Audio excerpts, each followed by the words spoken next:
खासदार सुजय विखे पाटील यांनी शरद पवारांना प्रत्युत्तर दिले। पवारांचं वक्तव्य हास्यास्पद विनोद आहे असं देखील सुजय विखेंनी म्हटलंय। जनतेने तो ऐकावा आणि सोडून द्यावा असंही सुजय विखे पाटील म्हणाले। 40 वर्षापासून पवारांसोबत आमचा संघर्ष आहे, आतापर्यंत आम्ही असं कधी केलं नाही।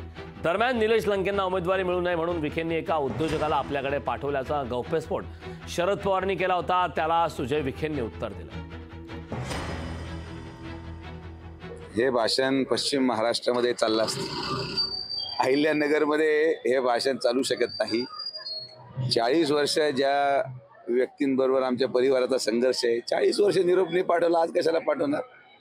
त्यामुळे मी तुम्हाला विश्वासाने सांगतो की या गोष्टीवर कोणीही विश्वास ठेवू शकत नाही। त्यामुळे हे हास्यास्पद एक विनोद म्हणून लोकांनी ऐकावं, तो विषय सोडून द्यावा। मला एवढंच सांगायचं आहे, आमचा आत्मविश्वास 2 मिनिटं बाजूला ठेवू।